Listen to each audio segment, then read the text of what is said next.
भारतीय न्यूज़ सीधा सटीक और निष्पक्ष। Good evening and welcome. You're watching Bharati News. I'm Vansh Vidhavan and let's have a look at the top news stories of the day, starting with national headlines. IMA holds nationwide hunger strike in solidarity with protesting Bengal junior doctors today. The hunger strike will be spearheaded by the IMA Junior Doctors Network and Media Student Network in solidarity with the protesting West Bengal doctors. The IMA has also urged the West Bengal government to accept their demands.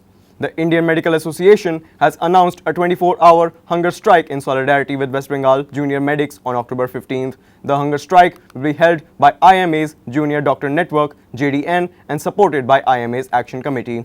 With the hunger strike, IMA has pitched the slogan "Suno Bengal, Suno Bharat" to resonate and amplify the demands of junior medics in West Bengal, who have been on fast onto death for the last 11 days. They are demanding justice for the postgraduate resident doctor of the RG Kar hospital who was brutally raped and murdered, and her naked body was found inside the hospital premises. A day after Centre's Air Pollution Control Panel for Delhi NCR direction, the state government in the region on Tuesday implemented the first stage of the Graded Response Action Plan (GRAP) as the capital's air quality remained poor on the third consecutive day. According to the Central Pollution Control Board, Delhi's air quality index reached 224 on Sunday after the Shera. On Monday, the pollution level also reached 234, which falls in the poor category. Given this, instructions have been given to implement GRAP 1 in Delhi this year as well. It is being implemented today. Along with this, many things have also been banned in the capital, including burning of garbage in the open, limiting the use of diesel generators, and banning the use of coal or firewood in restaurants. GRAP 1 is implemented when the AQI of the city crosses 200. Coming to international news, Netanyahu assures US that Israel would not strike Iran's nuclear or oil facilities. Netanyahu's unusually moderate stand has signaled that Israel wants to conduct limited counterstrike to avoid a full-scale war in the region. US President Joe Biden has publicly voiced his opposition to an Israeli attack on Iran's nuclear facility, while Israel is weighing an expected retaliation against Iran for its missile attack on October 1st. Israeli Prime Minister Benjamin Netanyahu has assured the Biden administration that it would only strike Tehran's military and not its nuclear and oil facilities. Two officials familiar with the matter told the Washington Post. This assurance has signaled that Israel wants to proceed with a more limited counterstrike aimed at preventing a full-scale war in the region. With a more limited counterstrike aimed at preventing a full-scale war, which the region had been bracing for after Iran's second direct missile attack on Israel in 6 months. It comes at a politically fraught time for the United States, which is gearing up for a much-anticipated presidential elections that would see the former President Donald Trump facing Vice President Kamala Harris. Canadian PM accuses India of coercive acts, threats as diplomatic row escalates. Canada expelled 6 Indian diplomats in a tit-for-tat move after India asked Canadian diplomats to leave the country by October 19th, marking a severe escalation in the diplomatic row. Canada had attempted to link the diplomats in a probe related to Khalistani terrorist Hardeep Nijjar's killing.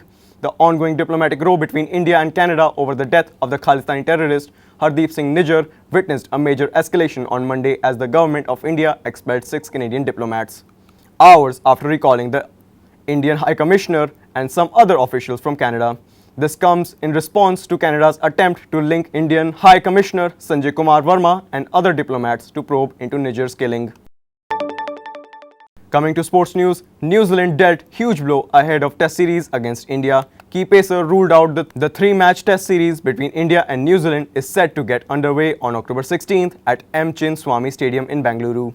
Ahead of the opening Test match, the visitors have been dealt a huge blow as their key pace bowler has been ruled out of the entire series. New Zealand pace bowler Ben Sears has been ruled out of the 3-match Test series against India due to a knee injury. Interestingly, Sears didn't even travel with the squad that departed for India last week as the scans revealed a tear to his meniscus. But there were hopes for him to recover in time for the series. However, following medical advice, New Zealand cricket has confirmed that the bowler has been ruled out of the entire series. BCCI scraps Impact Player rule from Syed Mushtaq Ali Trophy despite continuing it in IPL. The Impact Player rule has been the major talking point in the Indian Premier League. While it has been scrapped from the SMAT The rule will be in use in IPL for the next 3 seasons. The Board of Control for Cricket in India (BCCI) has made its mind of doing away with the impact player rule for the upcoming Syed Mushtaq Ali T20 trophy. Ending with business news, India's retail inflation rises to 5.49% in September, driven by surge in food prices. As inflation rates fluctuate, analysts are likely to closely monitor future trends and the potential need for adjustments in monetary policies by the Reserve Bank of India. As per the government data, India's retail inflation rose to 5.49% in September from 3.65% in August this year. Key contributors to this spike in inflation may include rising food prices, increased demand, and other economic factors that are influencing the cost of living for Indian households. The consumer price index based inflation was 5.02% in September 2023. The National Statistics Office data showed that inflation in the food basket rose to 9.24% in September from 5.66% in August and 6.62% in the year ago month. Over 1.5 lakh candidates registered for PM internship scheme within 24 hours of launch. The scheme was announced in the Union Budget presented by Finance Minister Nirmala Sitharaman. The scheme is being implemented by the Ministry of Corporate Affairs. The interns will be inducted into the top 500 companies in India from December 2nd.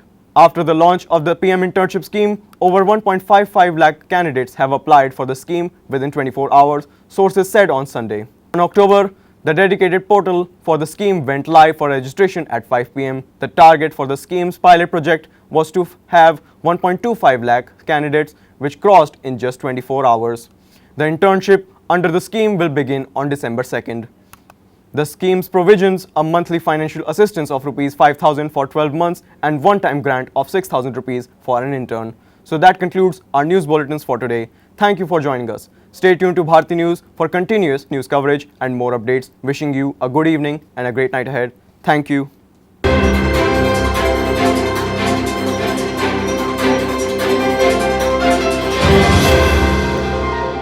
Bharti news, सीधा, सटीक और निष्पक्ष।